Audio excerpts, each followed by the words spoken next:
الحمدللہ رب العالمین والصلاة والسلام علی سید الانبیاء والمرسلین وعلی آلہ وصحابہ وازواجہ وبناتہ وبنین وامتہ اجمعین۔ السلام علیکم ورحمۃ اللہ وبرکاتہ۔ معزز سامعین و ناظرین، آج کی یہ میری تیسری نشست ہے حضرت علی رضی اللہ تعالیٰ عنہ علیہ السلام کے فضائل اور مناقب پہ۔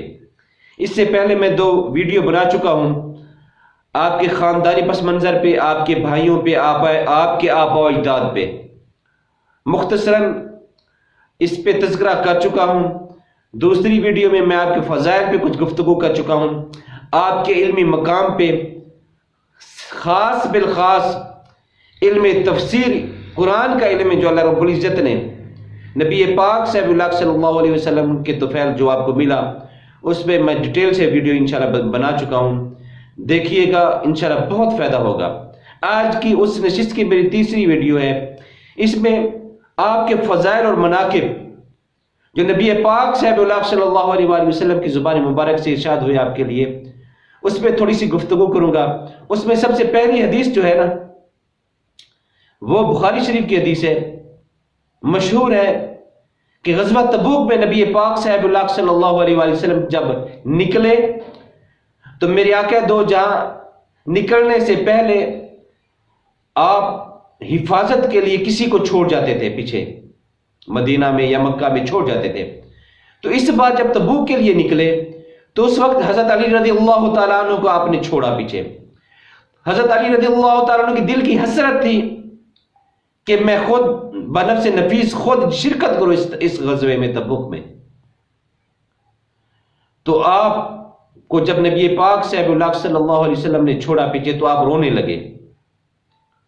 تو نبی پاک صلی اللہ علیہ وآلہ وسلم نے فرمایا، اے علی، کیا تو اس بات پہ راضی نہیں کہ تیری میرے ساتھ وہ نسبت ہے جو موسیٰ علیہ السلام سے ہارون علیہ السلام کو تھی؟ سب جانتے ہیں کہ اللہ رب العزت نے جب موسیٰ علیہ السلام کو کوہ طور پہ ہم کلام ہونے کے لیے بلایا تو آپ اپنا جانشین، اپنے بھائی جناب ہارون کو پیچھے چھوڑ کے آئے، اور اللہ رب العزت نے یہ اعزاز دیا ان کو، جناب ہارون کو، کہ موسیٰ علیہ السلام کے بعد اللہ رب العزت نے جناب ہارون کو بھی نبوت عطا کر دی۔ تو میرے آقا دو جہاں اس واقعے کی طرف اشارہ کر کے حضرت علی کا مقام لوگوں کے سامنے اجاگر کر رہے ہیں کہ علی، تو اس بات پہ راضی نہیں کہ تیری میرے ساتھ وہ نسبت ہے جو جناب موسیٰ علیہ السلام کے ساتھ ہارون علیہ السلام کو تھی، مگر میرے بعد کوئی نبی نہیں۔ یہاں یہ اشارہ تھا کہ موسیٰ علیہ السلام نبی تھے اللہ کے، ان کے بعد اللہ رب العزت نے جناب ہارون کو بھی نبوت عطا کر دی۔ تیرے میرے ساتھ وہی نسبت تو ضرور ہے بھائیوں والی، تو میرا بھائی ہے، لیکن میرے بعد نبی نہیں۔ یہ آپ کا فرمانا اس وجہ سے تھا کہ اگر ان کو نبوت ملی جناب ہارون کو، لیکن اگر میرے بعد نبوت جاری رہتی تو علی تجھے بھی مل جاتی۔ یہ خفیف اشارہ تھا یہاں پہ، یہ فرمایا کہ میرے بعد کوئی نبی نہیں۔ تو دوستو، بہت بڑا مقام، بہت بڑی شان جو کہ اس طرح سے دوسرے صحابہ کو جو ہے وہ نہیں ملی۔ اسی طرح کی ایک اور حدیث ہے، نبی پاک صلی اللہ علیہ وآلہ وسلم جب خیبر کے لیے نکلے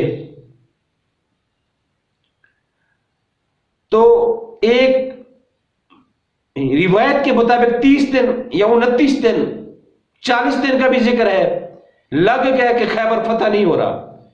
ایک رات نبی پاک صلی اللہ علیہ وآلہ وسلم نے فرمایا، میں کل جھنڈا اس کو دوں گا جو اللہ اور اس کے رسول سے محبت کرتا ہے، اللہ اور اس کا رسول بھی اس سے محبت کرتے ہیں۔ اور ساتھ میرے آقا نے یہ فرمایا کہ اللہ رب العزت جو اتنے دنوں میں مشکل میں ہے، اس کے ہاتھ پہ فتح بھی عطا فرما دیں گے۔ تو یہ پہلا موقع تھا۔ جناب عمر فاروق رضی اللہ تعالیٰ عنہ فرماتے ہیں کہ کبھی بھی امیر بننے کی میرے دل میں خواہش پیدا نہیں ہوئی سوائے اس موقع کے. کیوں کہ شان ہی بہت زیادہ میرے آقا نے بیان فرما دی کہ اللہ بھی محبت کرتا ہے ان سے, اللہ کا رسول بھی اس سے محبت کرتا ہے, وہ بھی محبت کرتے ہیں, اور اللہ رب العزت ان کے طفیل جو ہے فتح بھی عطا کر دیں گے. سارے صحابہ کی یہ حسرت, سارے صحابہ نے جاگتے ہوئے رات گزاری, تکبیر و تحلیل میں, تلاوت کلام مجید میں, نوافل میں رات گزاری, کہ شاید اللہ رب العزت کل یہ ہمیں دعائیں کرتے ہوئے گزاری کہ اللہ رب العزت یہ سعادت ہمیں نصیب کرے. صبح ہوئی حضرت علی رضی اللہ تعالیٰ عنہ کو میرے آقا نے بلایا, علی کہاں ہے؟ صحابہ نے کہا یا رسول اللہ صلی اللہ علیہ وسلم, ان کی آنکھوں میں آشوب چشم کی تکلیف تھی, آپ کو آنکھیں بہت سرخ ہو رہی تھی, آنکھوں میں تکلیف. میرے آقا نے حضرت علی رضی اللہ تعالیٰ عنہ کو بلوایا اور اپنا لعاب دہن ان کی آنکھوں میں ڈالا تو تکلیف جاتی رہی. نبی پاک صلی اللہ علیہ وسلم کا بوجھا کہ پھر کبھی تکلیف آشوب چشم کی حضرت علی رضی اللہ تعالیٰ عنہ کو نہیں ہوئی, اور میرے آقا دو جہاں نے ان کو جھنڈا عطا کیا. تو اللہ رب العزت نے آپ کے طفیل ان کو فتح عطا کر دی. اس میں غور طلب بات یہ ہے کہ میرے آقا کا یہ فرمان کہ علی وہ ذات ہے جس سے اللہ بھی محبت کرتا ہے, اللہ کا رسول بھی محبت کرتے ہیں, اور ایسی شخصیت ہے اگر جھنڈا اس کے ہاتھ میں دے دیا گیا تو اللہ رب العزت اس کے طفیل فتح بھی عطا فرما دیں گے. بہت بڑا مقام ہے, تو یہ کسی کو نہ ملا نہ کسی کو ملے گا. تو معزز سامعین کرام, اسی طرح حضرت علی رضی اللہ تعالیٰ عنہ کی یہ ایک خاصیت بھی ہے میرے آقا کی زبان مبارک سے جو آپ کو ملی, وہ یہ کہ وَأَقْضَاهُمْ عَلِيٌّ.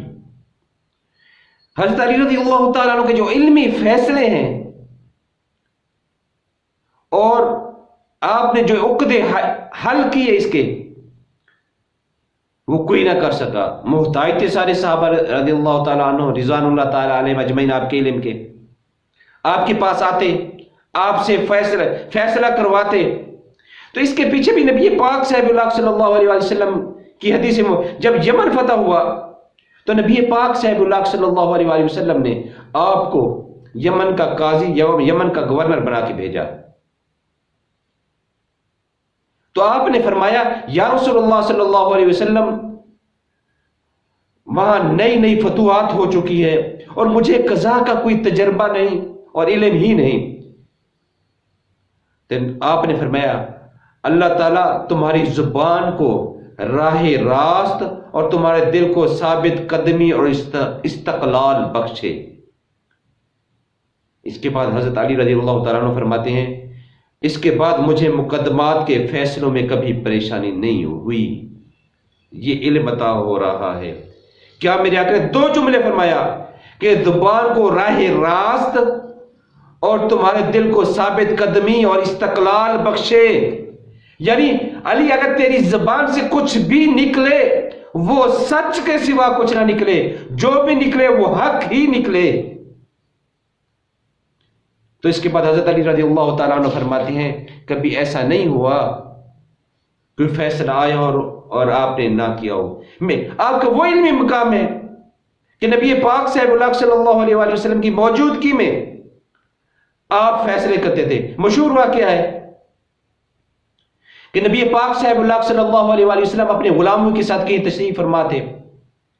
ایک آدمی مقدمہ لے کے آیا کہ اس کی گائے نے میرے گدھے کو مار دیا ہے. ایک صحابی بولا کیا ایسے بھی اب اس گدھے کے بھی فیصلے بھی اب ہونے لگے, ایسے بھی جو ہے واقعات کے فیصلے ہوتے ہیں, حادثات کے فیصلے ہوتے ہیں. تو میرے آقا نے فرمایا علی اس کا فیصلہ کرو. تو حضرت علی رضی اللہ تعالیٰ نے کیا فرمایا, آپ نے پوچھا اس گدھے کے مالک سے کہ تیرا گدھا کھلا ہوا تھا یا بندھا ہوا تھا, اور گائے کے مالک سے پوچھا کہ گائے کھلی ہوئی تھی یا بندھی ہوئی تھی. تو گدھے کے مالک نے کہا جی میرا گدھا بندھا ہوا تھا, اس کی گائے کھلی ہوئی تھی اور یہ گائے کے ساتھ کھڑا تھا. تو نبی پاک صاحب اللہ علیہ وسلم نے فرمایا کہ فیصلہ کرو علی. تو حضرت علی نے جب یہ پوچھ لیا تو آپ نے فرمایا کہ گدھے کا جو ہے وہ نقصان گائے کا مالک بھرے. کیوں کہ ساتھ بھی کھڑا تھا اس کی گائے بھی، ایک بندھے ہوئے کو اس نے آ کے مارا. تو نبی پاک صلی اللہ علیہ وسلم نے فرمایا بالکل صحیح فیصلہ کیا. اسی طرح ایک عجیب و غریب فیصلہ ہے، بہت ہی عجیب و غریب، کہ دو آدمی سفر پہ نکلے، ایک کے پاس 5 روٹیاں ہیں اور ایک کے پاس 3 روٹیاں ہیں. وہ استراحت کے لیے کہیں بیٹھے، روٹیاں انہوں نے نکالی اور کھانا شروع کیا تو ایک مسافر تیسرا گزرا وہاں سے، تو انہوں نے اس کو بھی کھانے میں شریک کر لیا دونوں نے. جب اس نے کھانا کھایا، کھانا کھانے کے بعد اس نے 8 درہم ان کو دے کے چلا گیا. تو ان دونوں کے درمیان جھگڑا شروع ہو گیا کہ ہاں میرے زیادہ پیسے بنتے ہیں. 5 روٹی والوں نے کہا میرے 5 بنتے ہیں، اور تیری 3 روٹیاں تھی تیرے 3 بنتے ہیں. وہ راضی نہ ہو، اس نے کہا جی مل کے کھائیے، چاہے تیری 5 میری 3، ہم نے مل کے کھائیے تو پیسے بھی جو ہے وہ برابر برابر تقسیم ہوں گے. تو فیصلہ حضرت علی رضی اللہ تعالیٰ عنہ کی بارگاہ میں آیا. آپ نے اسے کہا جس کی 3 روٹیاں تھی، یہ جو تمہارا ساتھی دے رہا ہے تجھے 3 درہم خوشی سے دے رہا ہے، تم لے لو. اس نے کہا نہیں جی میں، ورنہ تیرا اس سے کم بنتا ہے. اس نے کہا جی مجھے وہ 3 دے رہا ہے، میں نہیں لے رہا، میں آدھے پہ راضی ہوں گا، تو اس سے کم میرا کیسا بنا؟ تو پھر آپ ایسا کیجئے، جو شرعی فیصلہ ہے وہ کر دیجئے، اس میں مجھے کم ہے یا زیادہ ہے میں اس پہ راضی ہوں گا. تو آپ نے کیا خوب جو ہے فیصلہ فرمایا. آپ نے فرمایا تیری 3 روٹیاں، اس کی 5 روٹیاں، اور کھانے والے 3 ہیں، یہ پتہ نہیں کہ کس نے کتنی روٹیاں کھائی. تو آپ نے فرمایا مان لو کہ اس کی 5 روٹیاں نہیں، ہر روٹی کے 3 ٹکڑے کر لیے جائیں، تو 5 روٹیوں کے 3 ٹکڑے کر رہے ہیں، 5 ضرب 3 15 ٹکڑے بنتے ہیں. اور تیری 3 روٹیاں تھی، ان کے ہر ایک کے 3 ٹکڑے کیے جائیں تو 3 ضرب 3 9 ٹکڑے ہوئے.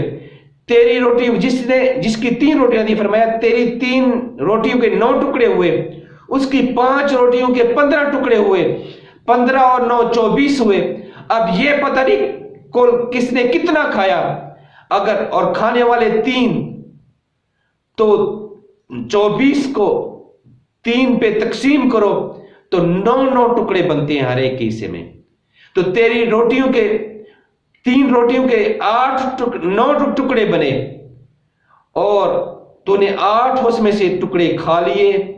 تیرا ایک ہی ٹکڑا جو ہے وہ دوسرے نے کھایا، دوسرے کے 15 ٹکڑے بنے 5 روٹیوں کے، تو اس میں جو ہے اس نے 8 کھائے، تو 7 ٹکڑے اس کے دوسرے نے کھائے،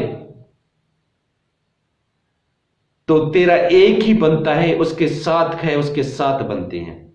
جب اس نے فیصلہ سنا تو حیران ہوا اور قبول کر کے چلا گیا. یہ دیکھو فیصلہ، بہت عجیب و غریب فیصلہ. ایسے ہے قضا کے فیصلے. اللہ رب العزت نے جو ہے حضرت علی رضی اللہ تعالیٰ عنہ کو وہ جو ہے علمی مقام جو دیا، تو آپ نے اس سے فیصلے کیے. تو دوستو یہ عقدے تھے لوگوں کے، یہ مشکلات تھی جو حضرت علی رضی اللہ تعالیٰ نے حل کی. یعنی کہ دوسرے لفظ میں یہ کہہ دیجئے کہ مشکل کشا بنے. دوسرے صحابہ کے لیے، دوسرے لوگوں کے لیے، دوسرے اہل ایمان کے لیے حضرت علی رضی اللہ تعالیٰ عنہ کی ذات کیا تھی؟ مشکل کشا. کچھ لوگ حضرت علی رضی اللہ تعالیٰ عنہ کو مشکل کشا بھی کہتے ہیں. کچھ لوگ حضرت علی رضی اللہ تعالیٰ عنہ کو علیہ السلام یہ کہتے ہیں. تو دوستو آج کی نشست یہاں تک.